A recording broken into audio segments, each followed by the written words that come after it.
Throughout our planet's long history, life has taken on bizarre and extraordinary forms. Even before the rise of the dinosaurs, their lesser-known but equally intriguing predecessors were locked in a ferocious battle for survival. In the Paleozoic era, strange creatures emerged with unique body shapes that seemed almost impossible to imagine. But this time period came to an abrupt end with the most catastrophic extinction event in Earth's history, wiping out a vast majority of marine and terrestrial species. Despite this mass extinction, a small number of animals managed to survive, and the Mesozoic era was dominated by the rise of the dinosaurs. These advanced creatures were perfectly adapted to their environment, with unique hunting and defense tools and precise sense organs. For 160 million years, they ruled the planet, and it seemed like they would remain the most dominant creatures forever. However, one day, everything changed in an instant, and the dinosaurs were no more. This is the complete history of the evolution of the most successful creatures on Earth, from their prehistoric ancestors to their last days. What existed before the dinosaurs? How did they manage to occupy every niche on land, air, and water? The Triassic period, which took place around 252 to 201 million years ago, marked the beginning of the Mesozoic era, also called the Age of Dinosaurs. This was the period between two devastating mass extinctions that wiped out countless species and had a profound effect on the evolutionary processes on Earth. Imagine the fear and uncertainty that must have permeated the planet at a time when so many organisms struggled to adapt and survive in the face of a huge environmental change. And yet, despite these challenges, the Triassic period eventually played a pivotal role in shaping the world as we know it. A new era began with the Great Dying, also known as the Permian-Triassic extinction. This was a major event that took place about 252 million years ago, at the end of the Permian period and the beginning of the Triassic period. It's considered the most significant mass extinction in Earth's history, with an estimated 96% of marine species and 70% of terrestrial species going extinct. But it was a blessing in disguise. This event paved the way for the emergence of dinosaurs and other new animals in the Mesozoic era. The exact cause of the extinction is still not fully determined, but it is believed that it was due to a combination of factors including volcanic activity, impact from meteorites, and a sudden change in the Earth's climate. Some scientists believe that the extinction event was triggered by a mass release of methane, a greenhouse gas from the ocean floor, which in turn prompted a rapid rise in global temperatures and resulted in widespread environmental change.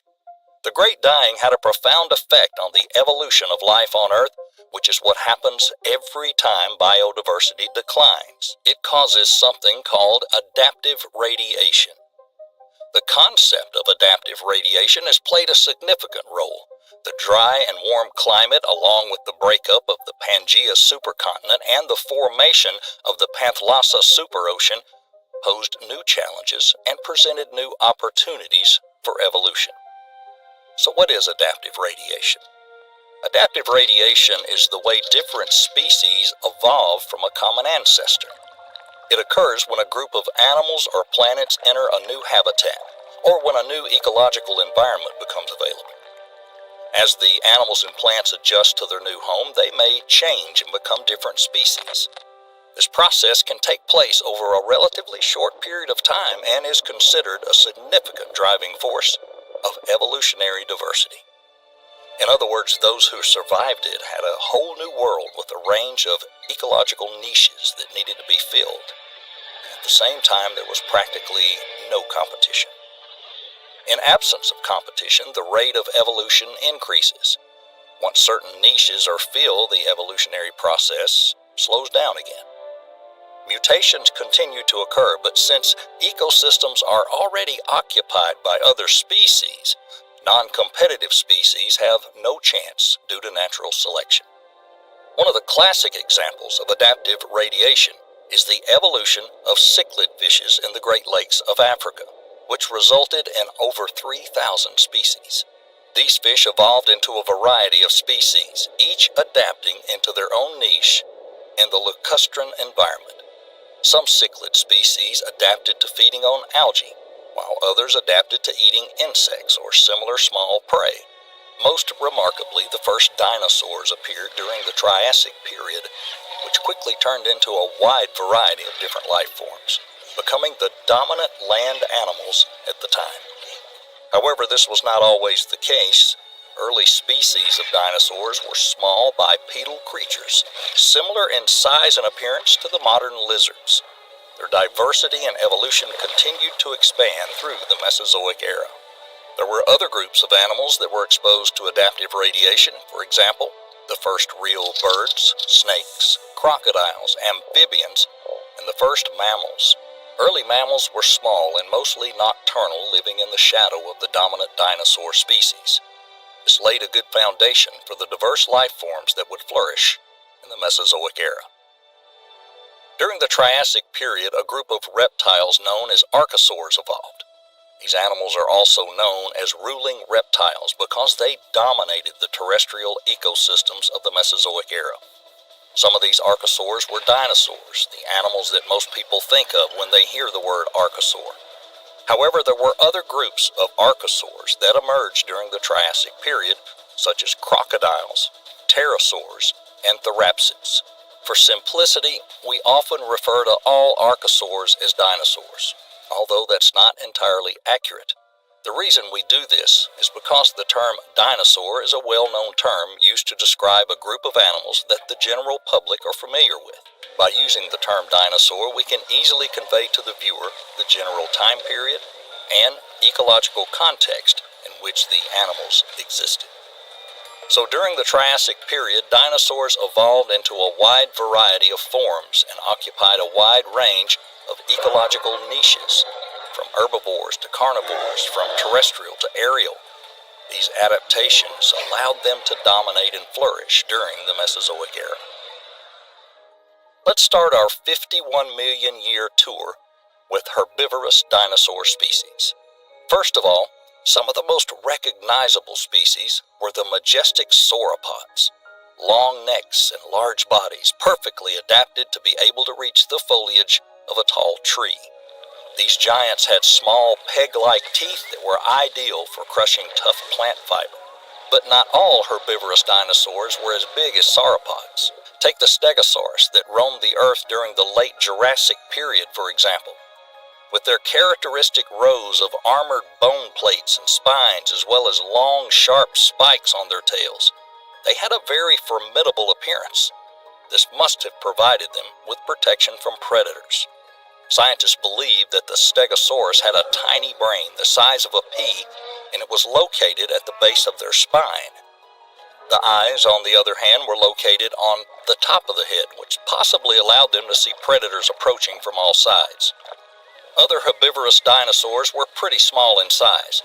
Compact, agile, bipedal heterodontosaurs lived during the early Jurassic, and due to their size, they could hide in the thickets. With strong legs and a long tail, these dinosaurs were well adapted to a terrestrial lifestyle. They also had a combination of sharp, cutting, and grinding teeth that allowed them to feed on a wide range of food. Their varied diet included both plants and insects. And let us not forget the ceratopsian, one of the oldest herbivorous dinosaurs. They were large herbivorous dinosaurs. Some of their remains date back to the Cretaceous period, so it seems they were able to survive the Great Dying. They ate a herbivorous diet and were well adapted to a terrestrial lifestyle with strong legs and thick armored bodies. Many of the ceratopsians had elaborate head ornaments and horns. They were used to intimidate enemies or to establish dominance in their social groups. Obviously, herbivorous dinosaurs spread seeds and fertilized the soil with their droppings, which helped ecosystems to form. They also acted as food for other animals, such as carnivorous dinosaurs, who relied on them for their livelihood. But let's take a closer look at which species could afford to eat another dinosaur. Let's move on to the second group of dinosaurs, the carnivorous species. One of the best-known groups of carnivorous dinosaurs of the Triassic period are theropods, which include species such as the Eoraptor and Dilophosaurus. Theropods were typically carnivorous or omnivorous, with long, sharp teeth, strong, agile bodies, making them excellent hunters. Many theropods also had grasping hands with sharp claws that enabled them to grab and kill their prey. Some theropods, such as the Tyrannosauridae, were the largest predators in their ecosystem, being at the top of the food chain. The largest species was Tyrannosaurus rex, one of the largest known terrestrial predators, measuring up to 40 feet in length and weighing between 8 and 14 tons, according to modern estimates. Their dietary buddy, the Allosauridae, was also fairly large carnivorous dinosaurs with rather powerful jaws, but not quite as powerful as the Tyrannosauridae. Some allosaurids were notable due to the fact that they had a crest on their head and back, for example the Acrocanthosaurus. Other theropods, such as the pterosaurs, completely adapted to the aerial lifestyle and had wings that allowed them to fly and hunt for prey from above. Some predators were much smaller. The Herrerasauridae that lived in the early Jurassic period were no more than 13 feet long. They were agile predators that preyed on small and medium-sized animals. They would wait for their prey near small bodies of water, or they ate what was left over from larger dinosaurs. But danger awaited creatures that could not stand up for themselves, not only on land but also in water. Another group of carnivorous dinosaurs of the Triassic period are the phytosaurs, and they lived in rivers and swamps. Phytosaurs had long, narrow snouts and sharp teeth, making them well suited for hunting fish and other small aquatic prey. Despite the great similarity in appearance and lifestyle, phytosaurs are not true relatives of crocodiles. During the rainy season, small rivers and lakes expanded significantly, attracting a variety of animals. The dinosaurs of the Spinosauridae family often lived near water bodies. They also had long, narrow muzzles and sharp teeth for hunting fish, but completely different body proportions in contrast to phytosaurs. Very notably, many Spinosaurids also had large spiny ridges on their heads and backs, much like a ship's sail. There's still no consensus on what role those crests played, but some theories suggest they could have been used for mating or protection.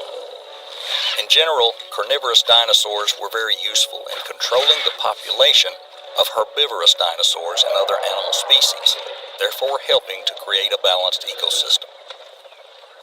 Our third stop brings us to omnivorous dinosaurs. Omnivorous dinosaurs were the species that adapted to a diet that included both plant and animals, allowing them to take advantage of a wide variety of food sources in their environment. One of the best-known groups of omnivorous dinosaurs of the Triassic period were the aforementioned theropods. Most theropods were carnivores, however, some species may also have been foraging or supplementing their diet with plant matter. Another group among the omnivorous dinosaurs of the Triassic period were Ornithischia. Ornithischia were generally herbivorous, but some species may have been omnivores. They fed on a mixture of plants and small animals. These included species such as the Heterodontosaurs, Pisanosaurus, and Dryosauridae. In general, they were small bipedal dinosaurs, slightly larger than a dog, having a mixture of sharp cutting and grinding teeth, allowing them to feed on a wide range of foods and thus help them survive in difficult times. With such a wide variety of predators, some species had to search for new habitats in order to survive. Some dinosaurs, such as the Ankylosaurus, adapted to a burrowing lifestyle and lived underground. These dinosaurs had armored plates on their bodies that provided protection from predators. Their short, stocky legs made them great at digging, and interestingly, this species had a club-shaped tail, which it may have been used as a weapon for self-defense. The small bipedal dinosaurs from the Silosauridae family of the late Triassic and early Jurassic periods were also representatives of burrowing dinosaurs. They likely used their sharp claws and powerful muscles to dig holes and create underground layers where they could hide from predators and escape the extreme weather conditions that ravaged their world. Have you ever wondered what it's like to be a tree-dwelling dinosaur? Well, during the Triassic period, some dinosaurs adapted to life above ground, not unlike modern birds. One of the most famous groups of arboreal dinosaurs of the Triassic period were the Drepanosaurus. These small, mobile dinosaurs were only about 20 inches in size and lived throughout the late Triassic and early Jurassic period. Drepanosaurids had long, slender bodies and short, powerful legs, making them well suited for climbing and traversing trees. They had a unique skeletal structure that allowed them to move their arms and legs in a similar manner to modern birds. At the same time, Drepanosaurus had a set of bizarre, almost chameleon-like skeletal features. They likely used their sharp claws and strong muscles to climb trees and move along branches where they could find food and shelter. There was another group of tree-dwelling dinosaurs, the Scansoriopterigidae. These small, feathered dinosaurs lived during the late Jurassic and had long, flexible tails that helped them maintain their balance while climbing and moving in the trees. Additionally, Scansoriopterigids had a row of long, skinny fingers with sharp claws that enabled them to cling to tree branches and other objects. It is believed that Scansoriopterigids may have even been able to glide through the air, flying between trees, which in turn means that flight did not originate bottom up, when terrestrial theropod dinosaurs gained the ability to fly, but instead it may have developed top down, where archosaurs acquired feathers. As life flourished on land, it also raged in the aquatic environment. Aquatic dinosaurs adapted to life in the water and could live in a variety of aquatic habitats, from shallow rivers and swamps to deep ocean water. One of the best-known aquatic dinosaurs of the Triassic period were the Ichthyosaurs, a species of marine reptiles that resemble modern dolphins in appearance. Ichthyosaurs had streamlined bodies, flippers, and a dorsal fin, making them well-suited for swimming and hunting in the open ocean. Ichthyosaurs had sharp teeth, and they were likely predators, feeding on a variety of marine animals, including fish and cephalopods. The Ichthyosaurs shared the seas with the Sauropterygia, a diverse family of marine reptiles. They came in a wide variety of shapes and sizes, from small, agile swimmers to large, slow-moving predators. The Sauropterygia had a unique respiratory system that allowed them to extract oxygen from the water using their gills. Some Sauropterygians, such as plesiosaurs, had complex gill structure that was supported by a series of small bones, while others, such as the Nothosaurus, had simpler gills that were supported by the walls of their throat.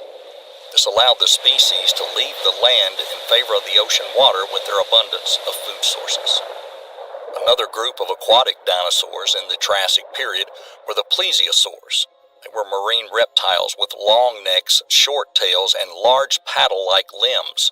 Some of these giants were up to 65 feet in size.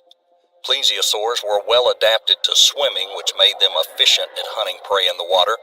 Large species of plesiosaurs fed on a variety of marine reptiles, including other plesiosaurs, sharks, and other large prey. Some plesiosaurs would sometimes catch flying pangolins, one of the long-necked plesiosaurs discovered by paleontologists that was preserved in the remains of its last meal in its stomach, which included the corpse of a flying lizard, fish bones, and an ammonite shell. Plesiosaurs also shared the vast seawater with smaller reptiles such as thalattosaurs, and they lived during the late Triassic and early Jurassic periods. These species also had long, slender bodies and paddle-like limbs. They reached a maximum of 10 feet in length. Thalattosaurs were likely predators that fed on a variety of small marine animals, including fish and cephalopods. An interesting thing about thalattosaurs was their unique way of hunting. They used their long, flexible neck to attack prey from a distance, utilizing their sharp teeth to grab and hold prey. There were also semi-aquatic reptiles, such as the Nothosaurus. They lived in the late Triassic and early Jurassic periods. Nothosaurus had a long and flexible body with webbed limbs that could be used for both land locomotion and swimming. This made them well suited for navigating and hunting in shallow water. They had a row of small, sharp teeth arranged in a sieve pattern that helped them filter small prey out of the water. In general, the ecological niches occupied by different types of dinosaurs during the Triassic period were very diverse, as were the species that inhabited them. This is clearly reflected in the wide range of physical adaptations that allowed creatures to thrive in such a wide variety of habitats. The end-Triassic extinction, also known as the Triassic-Jurassic extinction, was a major event that occurred about 201 million years ago, marking the end of the Triassic and the beginning of the Jurassic periods. This event is considered one of the 5 major mass extinctions in Earth's history and, like others, it had a significant impact on the evolution of life on Earth. In short, this event was the result of several factors combined. One of the theories about the cause of the Permian mass extinction is that it was the result of the formation of the supercontinent Pangaea, which could have caused changes in ocean circulation and climate. As the continent formed, Earth's climate became more arid. The formation of the new continent was accompanied by a huge seismic and volcanic activity, which could also lead to the release of large amounts of greenhouse gases into the atmosphere and cause a rapid increase in global temperatures. This theory is supported by the presence of large volcanic eruptions and extensive lava flow in the mountain records from the period. But no matter what we assume about its causes, about 3/4 of all animal species that existed at the time died out on planet Earth once more. And this event once again provided an opportunity for the development of new species. This time, dinosaurs will take lead among all other animals. In our next video, we'll tell you how they survived and what fate awaited them in the future.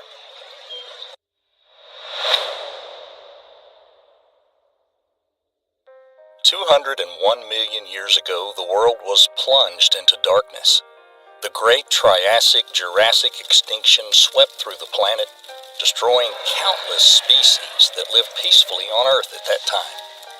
Just imagine this time of chaos and destruction, a turning point in the history of our planet, a time when 3/4 of all animal species perished, leaving a barren world behind. But from the ashes, a new world arose, where dinosaurs roamed the land, sea, and sky. They were the guardians of a mysterious and wonderful world that was just starting to unfold, the guardians of a new time known as the Jurassic period. This time, dinosaurs will dominate over all other animals. Although the exact timeline of their evolution is unclear, it's estimated that dinosaurs first emerged in the late Triassic and dominated the world for over 160 million years. These ancient creatures presented as various reptile groups that adapted to different environments, like herbivores who developed to a large size to reach the foliage, carnivores who evolved to have sharp teeth and claws to hunt prey, and aviary dinosaurs, which had wings. Various adaptations allowed dinosaurs to occupy a wide range of habitats and ecological niches, which made them great contenders for the available resources. The success of dinosaurs in the Jurassic can be attributed to several factors, including their ability to reproduce quickly, their adaptability to changing environmental conditions, and their tendency to live in groups. There are several theories that explain the evolution of dinosaurs during the Jurassic period. Some scientists believe that dinosaurs evolved from a group of reptiles called thecodonts, while others argue that they evolved from reptiles known as archosaurs. Regardless of their exact origin, it is certain that the number of dinosaurs grew rapidly and diversified into a wide range of species, leaving their mark on the world as one of the most successful and resilient creatures in the history of planet Earth. Let's start our journey through the Jurassic period with sauropods, the giants that were roaming the Earth in search of food at the time. These massive herbivores, reaching up to 100 feet in length, were a truly wonderful sight. They were among the largest land animals to have ever existed. Despite their size, they were herbivorous animals that fed on vegetation using their peg-like teeth. Sauropods have been the subject of attention among many paleontologists, and their fossils have been found all over the world.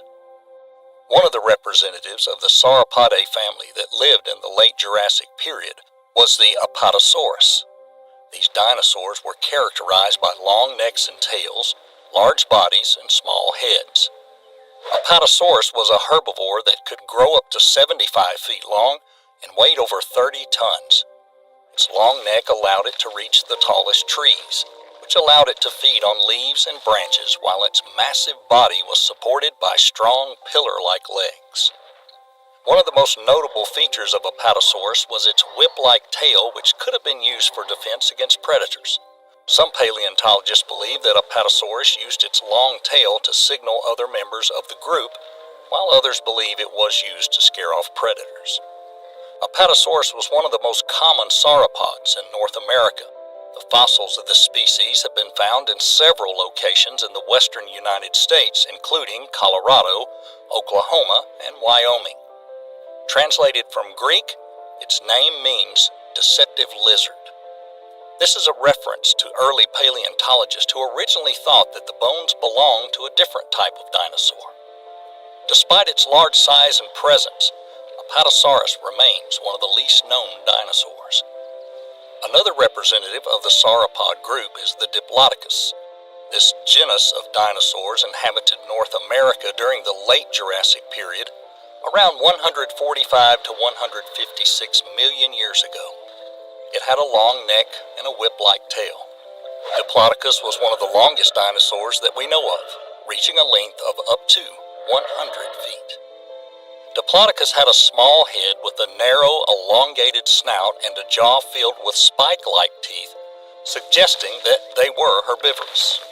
They are famous for their distinctive tail, which consisted of 80 vertebrae and may have been used for balance, protection, or even used as a weapon. Despite their large size, Diplodocus were relatively lightweight due in part to thin bones and air-filled cavities. This allowed them to move more easily and efficiently than other sauropods of this size. Diplodocus was first discovered in 1877 by paleontologist Othniel Charles Marsh, who named the genus after the double-beam chevron bones using Greek terms for double, diplos, and beam, dokos.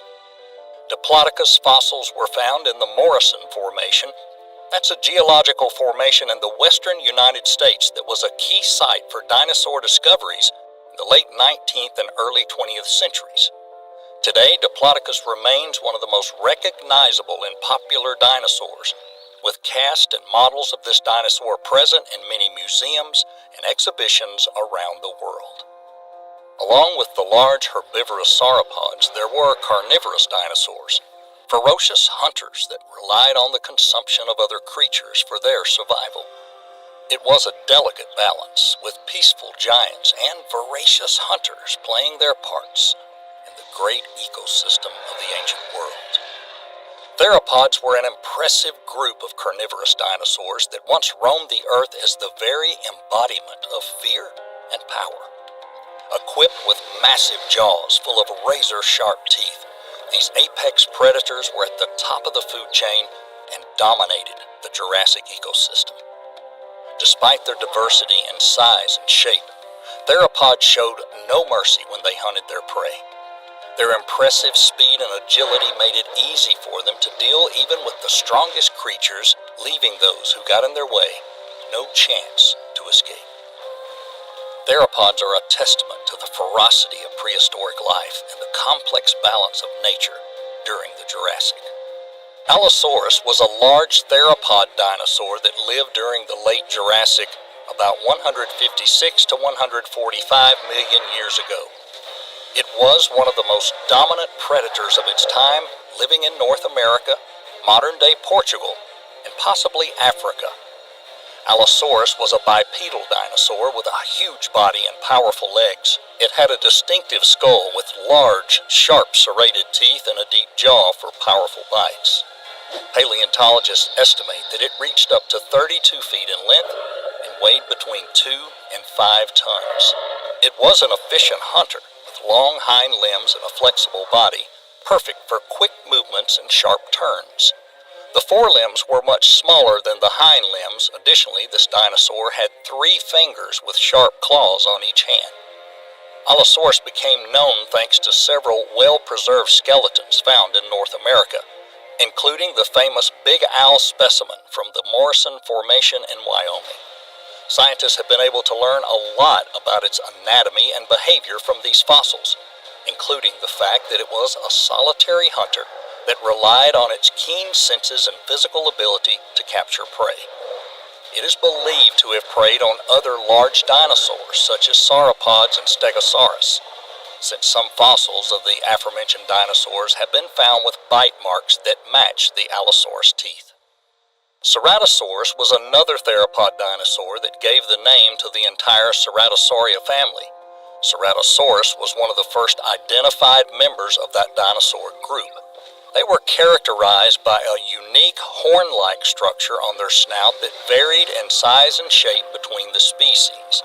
They were also known for their large, sharp teeth and strong skulls. Some Ceratosaurus had short, deep skulls with small brains and powerful jaw muscles, while others had longer, thinner skulls with longer muzzles. Ceratosaurs were carnivorous dinosaurs that likely preyed on other dinosaurs and small mammals. They lived in a wide variety of habitats, including forest, deserts, and savannas, and could be found all over the world.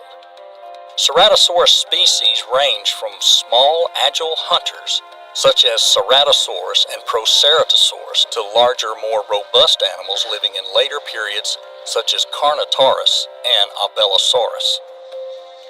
Despite the variety of adaptations and body types, all ceratosaurs had common origin and were closely related to each other. Today, Ceratosaurus are considered one of the most intriguing dinosaurs of the Mesozoic era. While theropods roamed around Jurassic World and kept its other inhabitants in fear with their mere presence, a new player appeared on the scene. This new breed of dinosaur was unlike any other, with an arsenal of defenses that allowed them to stand their ground even against the most ferocious hunters. Not only were they unsuitable as their prey, they were also a serious handicap to their hunting tactics. Stegosaurus, with their unique bony plates and spines, were some of the most recognizable dinosaurs of the Jurassic period. These herbivorous dinosaurs led a peaceful life, roaming the land in search of vegetation in order to feed. Despite their relatively small size and slow movement, they were heavily built and could use their bone plate and spine to defend themselves against predators. Stegosaurus played one of the key roles in maintaining balance within the Jurassic ecosystem, consuming large amounts of vegetation and distributing seed. These ancient creatures are a testament to the diversity of life that existed during the Jurassic period. Hesperosaurus were a remarkable genus of Stegosaurus dinosaurs that lived about 150 million years ago during the late Jurassic period. They were first described in 2006 when their fossils were found in the Morrison Formation in western North America. The dinosaur was a large quadrupedal herbivore.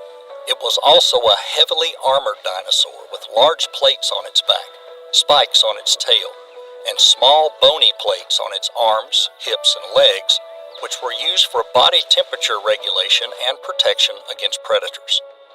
About 20 feet long and weighing up to 1,500 pounds, Hesperosaurus were a true force of nature, with a bulky body and a small head that resulted in a very distinctive appearance.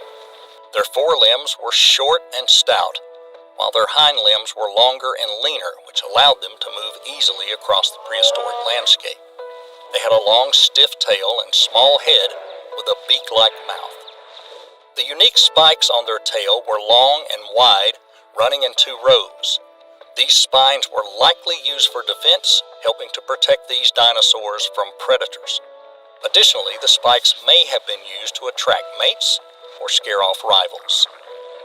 The exact diet of Hesperosaurus dinosaurs remains a mystery, but they're believed to have fed on low-lying vegetation like ferns and horsetail, using their beak-shaped mouth to cut through the vegetation.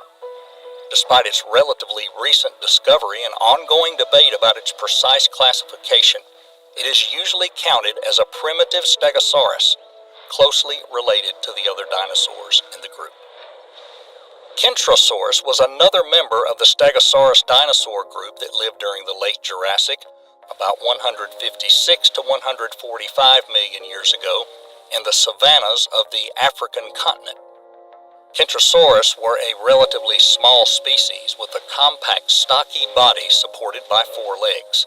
The front legs were shorter than the hind legs, which gave the animal a slanted posture similar to its relatives. Kentrosaurus were about 20 feet long and weighed around 1.5 tons. Despite their relatively small size, they had spiked armor that ran in 2 parallel rows along their back, consisting of large bone plates as well as smaller spikes protruding from their thighs, tail, and neck. These defensive structures scared off predators as well as protected the vulnerable lower abdomen of the Kentrosaurus. In fact, the armor is the reason the dinosaur was given its name, meaning prickle lizard. That's in reference to its sharp bone spikes, some of which could be over 20 inches long. In addition to the bone armor, Kentrosaurus are also known for their distinctive skull. They had a narrow skull with large triangular teeth that were perfectly designed for cutting through rough vegetation. They also had a large, bony brow ridge that protected their eyes from the branches of the trees and shrubs that they fed on. With the landscape of the Jurassic constantly changing, the evolution of dinosaurs continued. While the Stegosaurus sported their bony armor as a weapon against predators, a new breed of herbivorous dinosaurs, the ornithopod, emerged. Ornithopods were a diverse group of bipedal dinosaurs that inhabited various regions of the globe during the late Jurassic. Due to their flexible and varied diet, these herbivores were some of the most numerous and successful dinosaurs of their time. They were characterized by a light and agile body, which allowed them to outmaneuver larger predators and efficiently forage for food in their surroundings. Despite their generally small size, they were highly adaptable, varying greatly in anatomy and diet depending on particular species and environment. Camptosaurus were a genus of herbivorous ornithopod dinosaurs that lived during the late Jurassic period, about 155 to 145 million years ago. They were first identified in 1879, when the remains of this dinosaur have been found in what is now North America and Europe. Camptosaurus was a large dinosaur reaching 26 feet in length and weighing up to 1,700 pounds. It had a long neck, a large head with a beak-like snout, and a massive body. Its hind legs were much longer than its front legs, giving it a distinctly forward-leaning posture. Camptosaurus had a number of distinctive physical characteristics that set it apart from other ornithopod dinosaurs. It had a long, narrow head with large forward-facing eyes and a mouthful of sharp, serrated teeth. Its body was relatively stocky with a broad, barrel-shaped chest and short, powerful legs. The feet were equipped with strong, hook-like claws that were used to cling to the ground while scavenging for food. Camptosaurus was primarily herbivorous and adapted to eating low-growing vegetation. Its beak-shaped snout was ideal for trimming tough leaves and stems, and its complex jaw muscles allowed it to easily grind the plant material. It is believed that they lived in groups and roamed the lush Jurassic forest in search of food. Another representative of the ornithopod dinosaur, Dinosaurs. They lived at the end of the Jurassic period, about 155 to 145 million years ago. This was a small bipedal herbivore perfectly adapted to the arid and seasonal habitats of present-day North America and Europe. Dinosaurs were characterized by long, thin legs and a tail that helped them maintain balance and move quickly. Their long neck and small head allowed them to reach vegetation at ground level or low shrubs. Dinosaurs had large, flat teeth that were ideal for chewing through tough vegetation, and their jaw structure was specifically designed for processing plant matter. One of the most notable features of Dinosaurs was their lightweight construction, which allowed them to be fast and agile. Their hind legs had a unique joint structure that provided increased agility and stability. This was essential for escaping large predators such as the Allosaurus, which would pose a huge threat to Dinosaurs in its natural habitat. Their body was supposedly covered with feathers, which helped them regulate temperature and adapt to various habitats and climates. Today, Dinosaurs remains an important part of the fossil record, providing valuable information about the evolution of ornithopod dinosaurs in late Jurassic ecosystems. As the Jurassic period unfolded, a new group of creatures took to the skies. The ornithopods continued to thrive on the ground, but now they shared the landscape with the majestic pterosaurs, who, thanks to their powerful wingspan, became the masters of the skies. Pterosaurs, also known as pterodactyls, were flying reptiles that dominated the skies of the ancient world of the Mesozoic era. Their fossils have been found on every continent, and they came in a wide range of shapes and sizes, from small and agile to large and intimidating. These creatures had light skeletons and leathery wings, which allowed them to soar through the air with ease. With wingspans that could reach up to 40 feet, pterosaurs were masters of airspace, gliding and soaring with grace and power. Since they came in a range of sizes and shapes, pterosaurs occupied a wide variety of ecological niches, from the sky above the oceans to the deserts and ancient forest. Despite their uniqueness, the exact nature and extent of their flying ability, as well as their relationship to other dinosaurs, remains the subject of ongoing scientific debate. Dimorphodon was a genus of early pterosaurs that roamed the skies of the ancient world 201 to 175 million years ago during the early to middle Jurassic. It was first described by the English paleontologist Richard Owen in 1859, being one of the first pterosaurs to be scientifically defined and named. It was a relatively small dinosaur with a wingspan of approximately 3 to 4 feet, making it one of the smallest members of the pterosaur family. But what Dimorphodon lacked in size, it made up for with impressive features. Dimorphodon was a predator species known for its long, narrow jaws and sharp teeth, which were well suited for catching small prey like insects, reptiles, and small mammals. It had wings made of skin stretched between long, bony fingers, as well as short and strong legs with large claws. The species lived in coastal regions near the sea and depended on thermal air current and ocean current to stay aloft for a long period of time. Despite the fact that the Dimorphodon fossils are rare, they've been found in England, Portugal, and Germany, which means it must have had a fairly common species around the world. Another genus of long-tailed pterosaurs, Rhamphorhynchus, inhabited Earth around 150 million years ago. They were a small pterosaur with a unique beak riddled with needle-like teeth, long jaw bones, and a diamond-shaped skin flap known as the Uropatagium, and that connected its legs and tail. This structure provided additional surface area for flight and allowed the Rhamphorhynchus to make sudden changes in direction and altitude. Their wingspan reached 6 feet, making it one of the smallest pterosaurs of its time. Rhamphorhynchus was a highly specialized flyer designed for gliding and soaring through the air in search of fish, insects, and other small prey. They had a long, slender body, a small, light skull, and it allowed them to deftly maneuver in the air and make quick and agile turns. Their long tail was reinforced with a series of bones and was likely used for stability and control during flight. In addition to the aerial ability, Rhamphorhynchus is also notable for their well-preserved fossil records. Many complete skeletons have been found in the fossil-rich sedimentary rocks of Europe and Africa, making it one of the most famous pterosaurs from the late Jurassic period. Their fossils provide vital information about the evolution of flying creatures and the ecology of these ancient airborne reptiles. The Jurassic ended approximately 145 million years ago. Although some species disappeared during this time period, nonetheless, it did not feature a mass extinction of dinosaurs.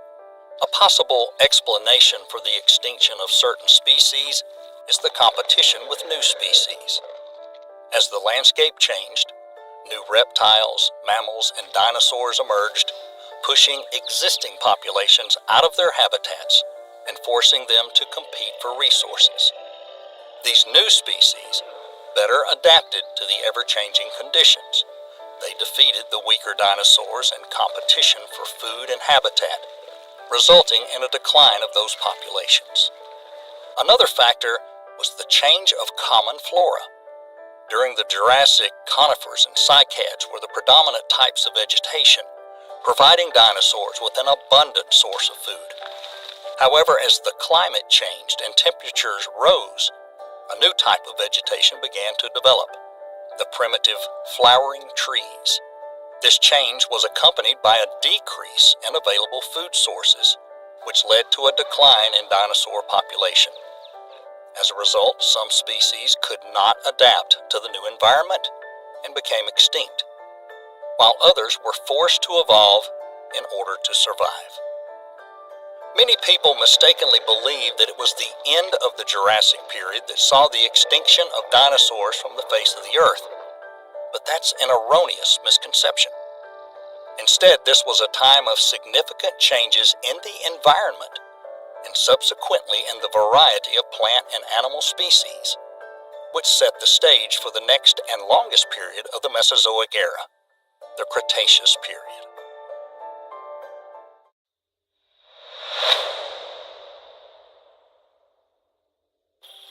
The Cretaceous period was the time of the rapid development for the dinosaurs. Across the world, these ancient creatures have evolved into many impressive forms, each one fighting for dominance in the battle for survival. The Cretaceous was a time when some of the most awe-inspiring herbivores and most terrifying predators roamed the planet. Imagine a towering Argentinosaurus reaching a height of 7 stories. A formidable Carcharodontosaurus that looks even more threatening than the name suggests, or a heavily armored Ankylosaurus, armed with a club-shaped tail. None of these creatures were willing to give up an inch, and the competition never ceased, as there was an endless struggle for the right to survive. Only the strongest and toughest species could secure a place at the top of the food chain. But this great era of dinosaur domination ended abruptly and catastrophically with a truly harrowing event that led to the tragic extinction of most dinosaur species and forever changed the course of life on Earth. The end of the Jurassic period marks the beginning of the Cretaceous period, the final period of the Mesozoic era. It spanned over a long period of time from 145 to 65 million years ago. During this time, many different types of dinosaurs developed on our planet, including some of the largest and most iconic creatures to ever exist. As the Jurassic gave way to the Cretaceous, dominant fauna began to change and new groups of dinosaurs, such as the ceratopsians and theropods, grew to carry increasingly more importance. The Cretaceous period is divided into 2 epochs, Early Cretaceous and Late Cretaceous. The Early Cretaceous period, which took place between 145 and 100 million years ago, saw the diversification of dinosaurs and the emergence of new groups such as ornithopods and sauropods. This was also the time when the first birds evolved from the small feathered theropods. The Late Cretaceous, which took place between 100 and 65 million years ago, brought even more dramatic changes to Earth.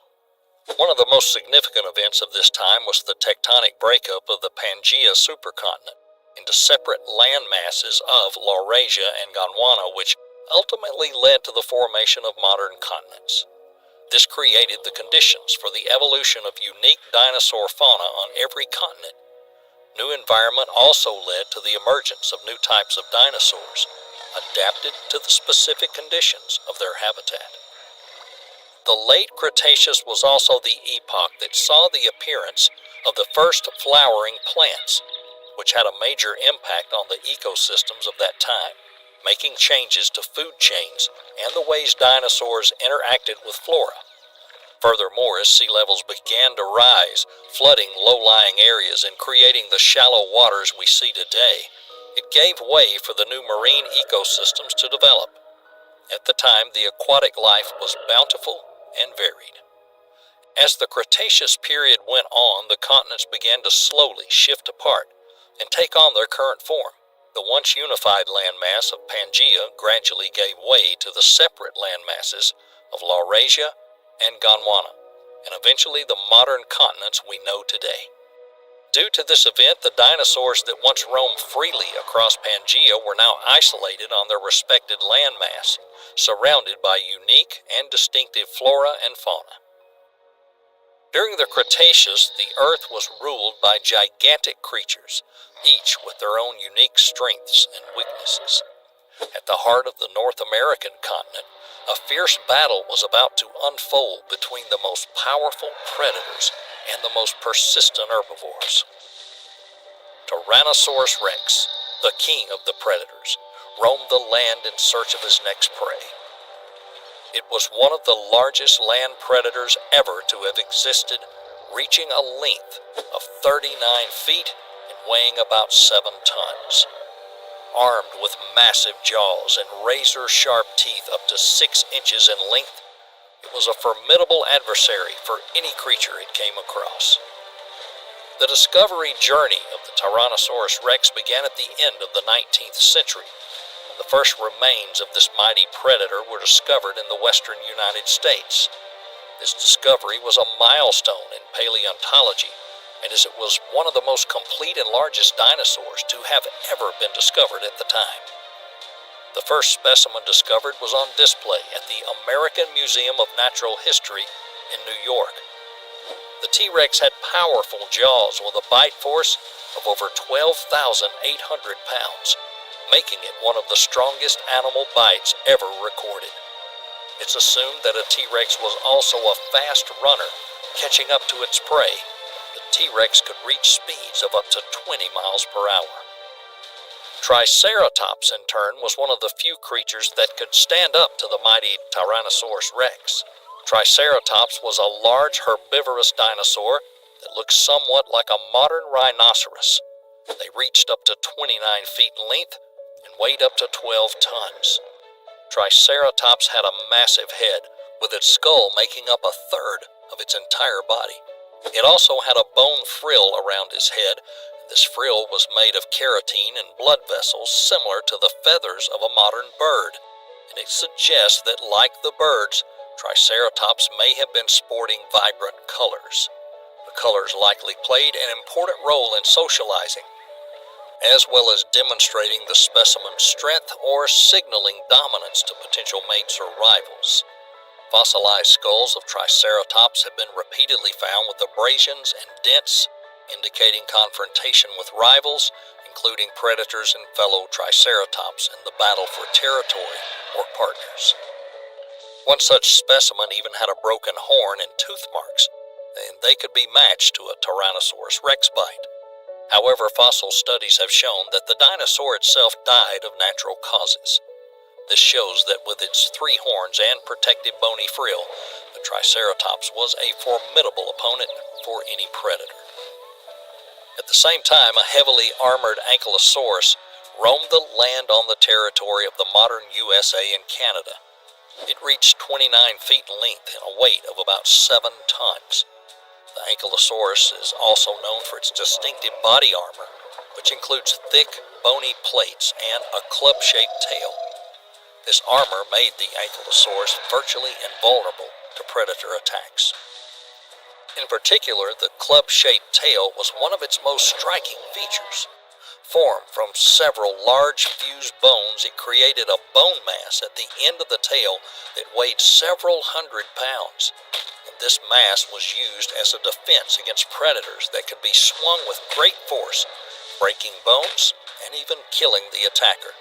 This unique adaptation, along with its armor, allowed the Ankylosaurus to survive in an environment where predators constantly hunted for food. Another unique inhabitant of North America was the Pachycephalosaurus. In 1943, a paleontologist named Barnum Brown made the groundbreaking discovery of a skull in the Hell Creek Formation of Montana. The dinosaur reached 15 feet in length and weighed about 990 pounds. Its Latin name, meaning fat-headed lizard, refers to its most distinctive feature, a thick, domed skull up to about 6 inches thick, which was used for butting its head. This behavior could be used for courtship or to resolve territorial dispute. Despite this feature, Pachycephalosaurus were generally peaceful creatures, spending their time grazing in clearings and avoiding conflict. We usually think of dinosaurs as fearsome lizards, often huge in size. However, there were also very interesting species on Earth that had an atypical appearance. Let's fast forward to Laurasia, the second fragment of the once unified supercontinent Pangaea. In the dense primeval forest of the early Cretaceous period, there was a small feathered dinosaur known as Archaeopteryx. The Archaeopteryx was the size of a crow. It was one of the first birds to evolve from small feathered theropods, and it spent its days hunting insects and small reptiles among the branches of the ancient trees.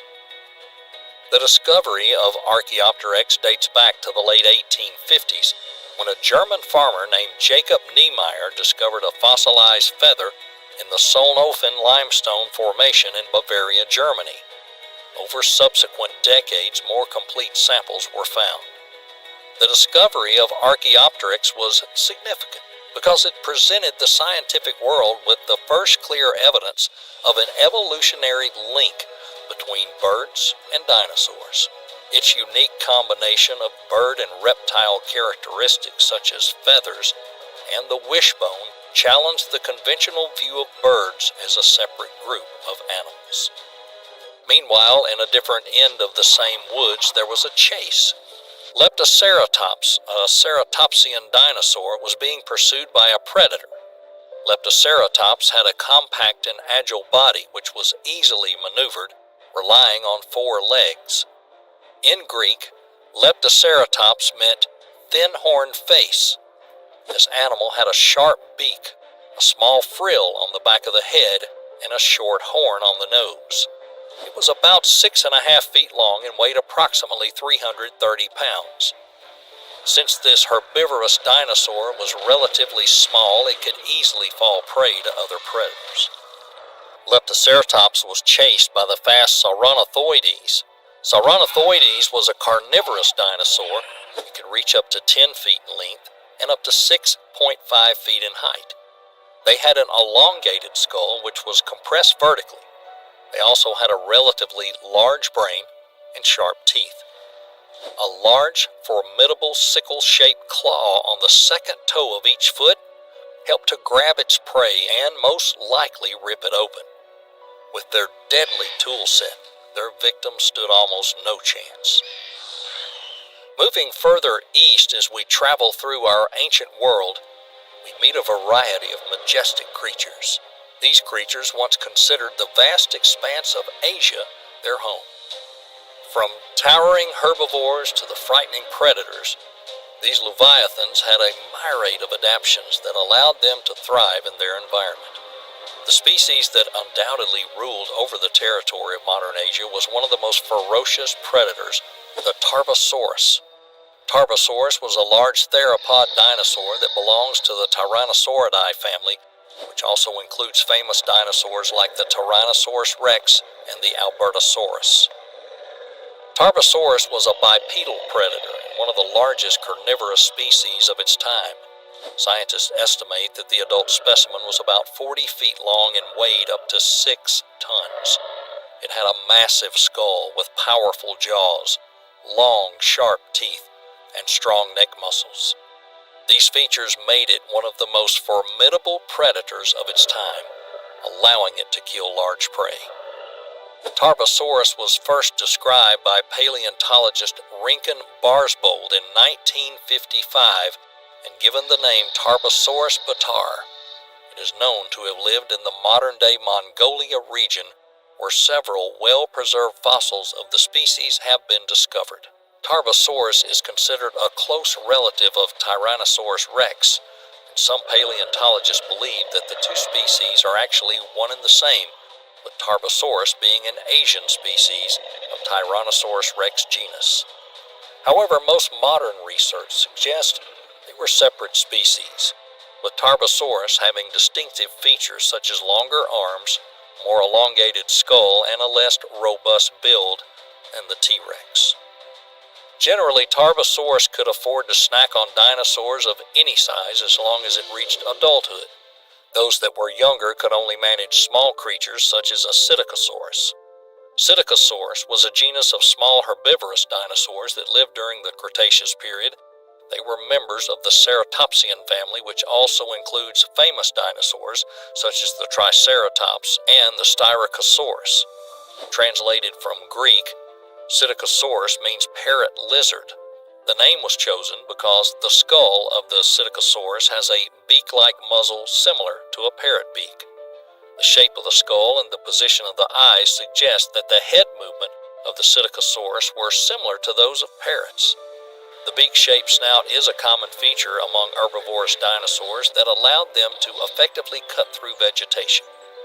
Psittacosaurus was a quadrupedal dinosaur, meaning that it walked on 4 legs, and was one of the smallest ceratopsians, measuring about 6.5 feet in length and weighing only 44 pounds.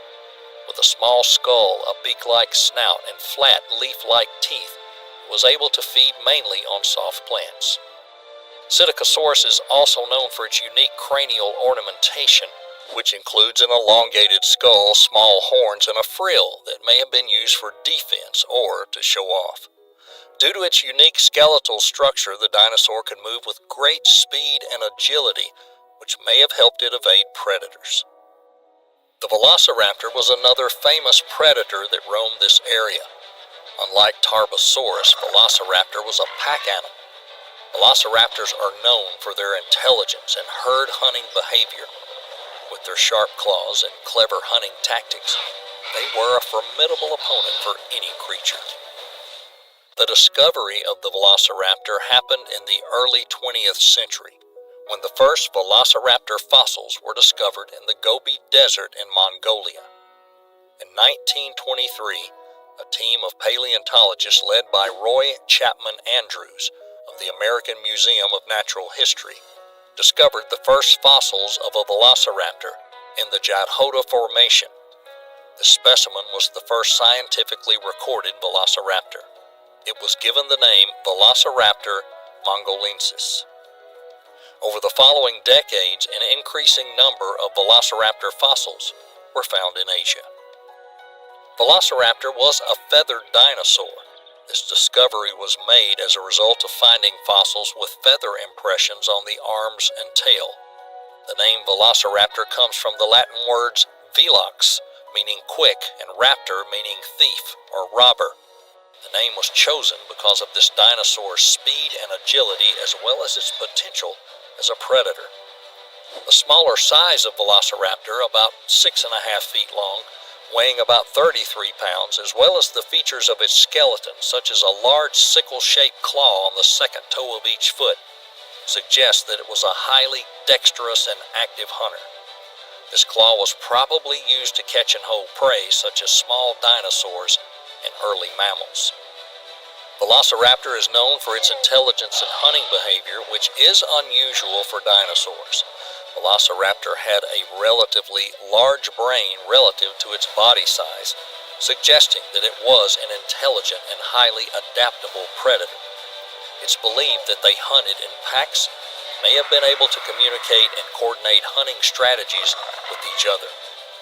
A fossil of Velociraptor mongolensis and Protoceratops andrewsi was found at the Gobi Desert of Mongolia in 1971. It was called the Fighting Dinosaurs. The skeleton showed 2 dinosaurs in battle with one another, forever imprinted in stone. The Velociraptor specimen is a sub-adult, and it was preserved with one of its hind legs holding onto the frill of an adult Protoceratops. Protoceratops specimen was also preserved with its mouth open, suggesting that it had bitten a velociraptor at the time of death. The discovery provided important data about the behavior and ecology of these two dinosaurs. The position of the skeleton suggests that the two animals were fighting at the time of death, possibly over territory or food. It also suggests that the velociraptor was an active hunter and opportunistic predator. That means that it would use any available prey that comes its way rather than having a specific preference or diet. It also suggests that the Protoceratops was able to defend itself against it. Protoceratops was an herbivore dinosaur that lived during the late Cretaceous. It was a quadrupedal dinosaur, one of the smallest ceratopsians, reaching 8.2 feet in length and weighing about 176 pounds. Its skull was enhanced with strong jaw muscles and leaf-shaped teeth, suggesting it lived mainly on a diet of soft plants. Protoceratops had a beak-like snout and a distinctive skull that it was adorned with a large bony frill on the back, with a pair of small horns above the eyes and a pair of large horns on the cheeks. The frill was likely used for showing off or defense. Our next location is the land of modern Africa, a group of the Spinosaurus, large carnivorous dinosaurs of that time. They hunt for food in the mangroves on the banks of a huge river. Spinosaurus was one of the largest carnivorous dinosaurs that lived during the Cretaceous period. It was longer than a Tyrannosaurus rex and a Giganosaurus. Its length was estimated at up to 60 feet with a weight of up to 20 tons. Spinosaurus is known for its large sail-like feature on its back made of elongated nerve spines. The function of this feature is still debated by scientists, but it is believed that it could have been used for thermoregulation, courtship, or simply to appear more intimidating. Spinosaurus led a semi-aquatic lifestyle. They could swim and hunt in the water thanks to their webbed feet. Their long, narrow jaws were studded with large, sharp teeth and were perfectly suited for holding slippery prey trying to escape, such as fish or amphibians.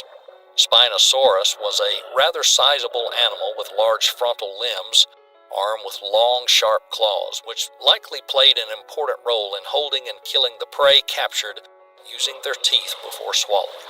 On another shore, there's a group of iguanodons, large herbivorous dinosaurs grazing the lush vegetation along the riverbank. Iguanodons were large herbivorous dinosaurs that moved around on all four and also presumably two legs. They were about 32 feet or 10 meters long and weighed about 4 tons. They had big, narrow heads, a keratin beak at the front of the jaw, filled with teeth similar to those of an iguana, but larger and more frequently placed. One of the best-known features of the iguanodon is the spike on the thumb of the forelimb. It's believed they could use it to inflict powerful blows on predators. Speaking of predators, in the same area, giant Carcharodontosaurus roamed in search of prey. Carcharodontosaurus was one of the largest carnivorous dinosaurs of its time and probably one of the top predators of the Cretaceous period in Africa. The length of his head alone was 63 inches. The total length, according to various estimates, could reach up to 39 feet, and its weight varied from 6 to 15 tons. Carcharodontosaurus was bipedal and had a long, heavy tail to help them balance the body. It was truly a formidable predator. Their teeth reached 8 inches in length. Carcharodontosaurus got its name for its serrated teeth, which were similar to those of a great white shark, the Carcharodon, which is why it is also known as the great white shark lizard. It's unlikely that any prey was able to stand against a Carcharodontosaurus specimen on its own. The dinosaur could feast on both Spinosaurus and Iguanodon. Now, let's talk about the real giants. The Hinkle Formation in South America has become famous for its large number of dinosaur finds of truly colossal proportions. Of course, our list starts with the Giganosaurus. Giganosaurus, one of the largest known carnivorous dinosaurs, which according to some estimates could have been even larger than the famous Tyrannosaurus rex. But Giganosaurus was a slow-growing dinosaur. that took somewhere between 20 to 25 years to reach full adult size, a time frame much longer than the T-Rexes. An adult Giganosaurus was about 43 feet long and weighed up to 11 tons. Giganosaurus fossils have been found in Argentina, making it one of the best-known carnivorous dinosaurs from South America. This discovery supports the idea of a rich fauna and diverse ecosystem on the Gondwana continent during the Cretaceous period. Some research on social behavior suggests that Giganosaurus may have lived in groups, similar to other theropod dinosaurs. This may indicate that it was a social animal that hunted in packs. But the Giganosaurus was not the only predator in this lush tropical environment. Competition among carnivorous dinosaurs was fierce. Giganosaurus had to fight for territory and resources, not only with each other, but also with other carnivorous dinosaurs, such as the Mappasaurus. Mappasaurus is closely related to the Giganosaurus, was similar in size, shape, and feeding habits, and both were large carnivorous dinosaurs living in South America during the late Cretaceous. And both had similar structures of the skull and jaw. Mappasaurus was a large carnivorous dinosaur about 36 feet long and weighed up to 5 tons.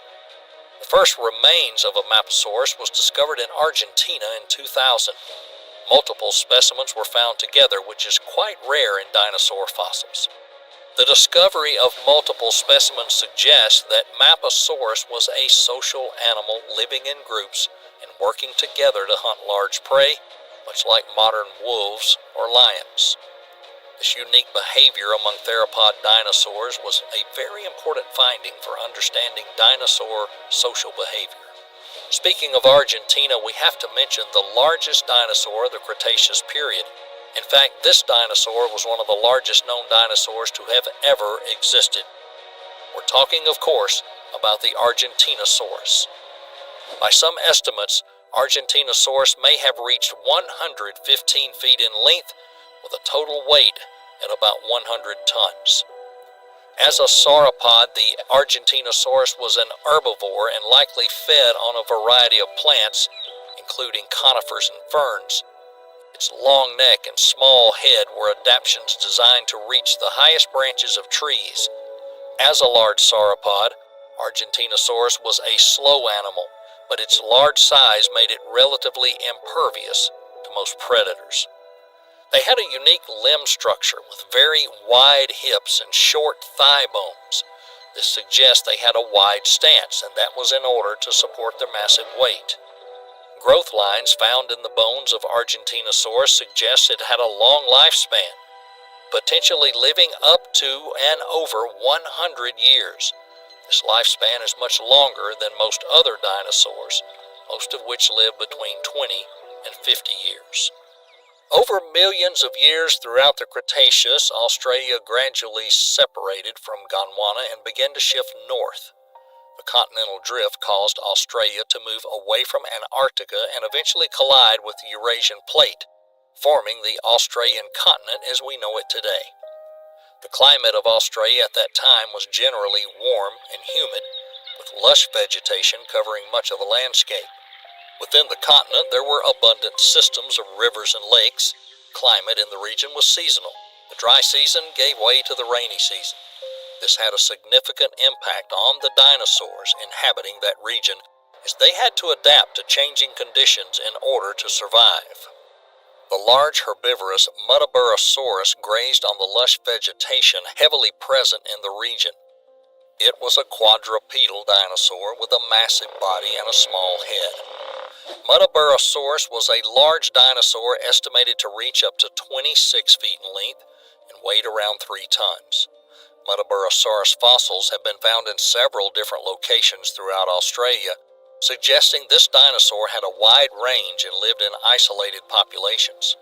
Muttaburrasaurus had a number of features that allowed them to survive in arid seasonal climates, such as their large nasal passages that helped to reduce water loss. As an herbivore, Muttaburrasaurus fed on a variety of plants, including conifers, ferns, cycads, and ginkgos. During drought seasons, however, these dinosaurs had to migrate to new locations in search of food and water. Unlike our next ornithischian herbivores, the Lielanosaura. Lielanosaur was a genus of a small, bipedal, herbivorous dinosaur that lived during the Cretaceous. Paleontologists estimate it was no more than 4 feet in length and weighed about 44 pounds.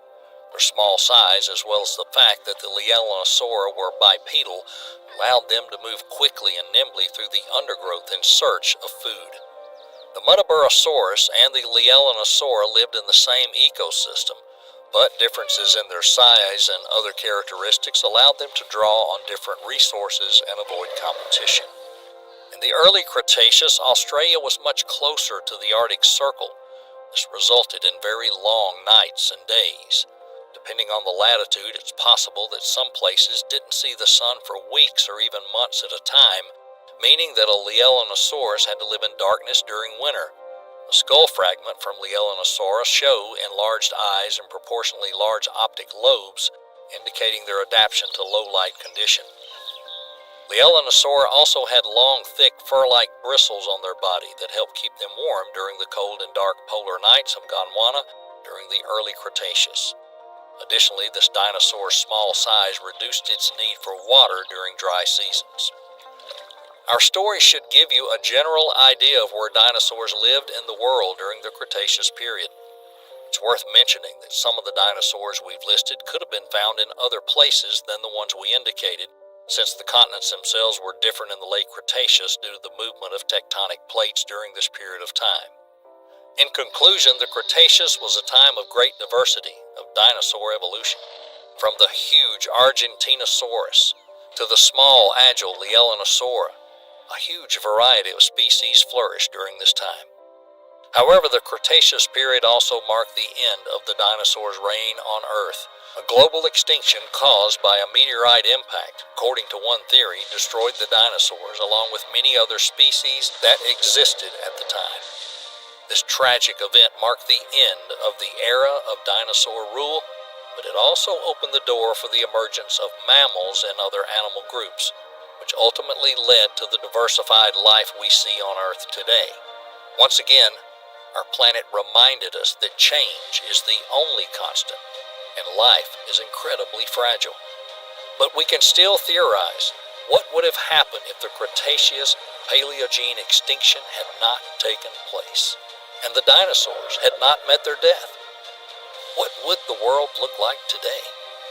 Would the evolution of humanity taken a different path, or would man have remained the apex predator on planet Earth?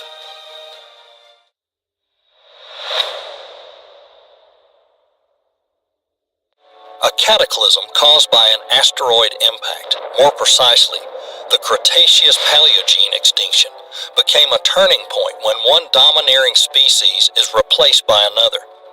Because death is always the beginning of a new life for someone or something else. But what took place of the giant reptiles first? This is where we come across our first pitfall, faced by everyone who took interest in the fate of dinosaurs. Many people think that the asteroid crash resulted in all dinosaurs becoming extinct within 1 or 2 days after the impact. But that's far from the truth. The species that were outside of the 900-mile zone of instant destruction had to face challenges. Huge tsunamis reaching 300 feet in height, endless forest fires caused by the flow of scorching hot air, and trillions of tons of earth and rock launched into the atmosphere, making the planet practically uninhabitable. But the actual extinction is a very long process. At first, the planet was launched into almost complete darkness. Trillions of tons of dust and soot lifted into the atmosphere, shielded the planet from sunlight for literal years. Furthermore, research indicated that the first 600 to 700 days after the impact, the dust concentration was so great, the sky was entirely covered. An eternal night of sorts, except without the moon or stars. As a result, The lack of photosynthesis, which in a very short time killed most of the plant species, including the royalty of the flora world at the time, the ferns, which in itself is already a terrible ecological catastrophe. But perhaps the main consequence of the remaining living beings was the global cooling. The thing is, the Yucatan Peninsula that sustained the impact of the asteroid has been, and still is, rich in minerals containing sulfur.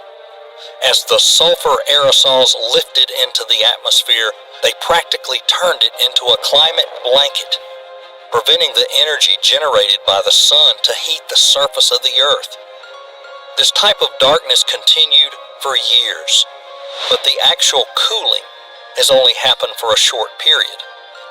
From the geological point of view, only 1,000,000 years, but during this time it significantly influenced the species diversity on the entire planet. Now let's get our facts together. The long and very destructive night that killed the majority of nutritious plants resulted in the large part of herbivorous dinosaurs being on the edge of extinction, which in turn meant these large predators started losing their source of food, which made dinosaur extinction just a matter of time. It isn't known exactly when the very last dinosaur died, whether that was a few decades or 500,000 years later. We know one thing for sure. Between the start of extinction and the end of planet cooling, all large animals have disappeared. We're talking about anything weighing upward of 55 pounds. This number is more nominal, but it reflects the fact that beings with larger body mass and faster metabolism just couldn't find enough food to sustain them. The era of giant lizards was steadily coming to its end. But what came next? The most sophisticated viewers might say it was mammals. Small, savvy creatures that in the dinosaur era rarely surpassed the size of a mouse conquered the world. But it's not quite what happened. The truth of the matter is any significant climate event rearranges the food chain. However, the unbearable living conditions and the absence of available food resulted in surviving organisms forming isolated enclaves where life slowly developed and evolved on a relatively small scale. This way, the space at the top of the food chain remained vacant after the fall of the dinosaurs for the next 15 million years. That's how long it took for the planet's ecosystem to restore and enable larger creatures, including mammals, to exist. Only after some time, when significant areas of Earth have changed from dense jungle to sparse forest, life out in the open contributed to mammals increasing in size. Before that, all of our mammal ancestors were small, omnivorous beings, something between rodents and lizards. We deliberately highlighted their omnivorous diet. It was one of the key factors that resulted in their effective survival. It's worth noting that the first therapsids, which was the name given to the first proto-mammals, didn't come to existence after the dinosaurs, or even at the dawn of their existence. Formerly, they branched off the pelycosaur species, which was a common ancestor of mammals and dinosaurs 272 million years ago. This is what our common ancestor looked like, by the way, which over time evolved into something much more familiar. For millions of years, mammals were at the bottom of the food chain, becoming prey to larger and more aggressive tetrapods, the dinosaurs. However, the asteroid made some changes over the next few million years, and slowly but surely mammals filled the vacant population niches, predominantly on the ground and next to large bodies of water. Only a few managed to get established in the air or in the deep water. But why? Up there, animals had their own special struggle for a place under the sun. It's particularly telling that the sky is the only environment where the only direct relatives of dinosaurs known as Maniraptorus has survived. A small number of them managed to survive, and over the next 15 million years, produced the offspring resembling modern birds. That might strike you as odd.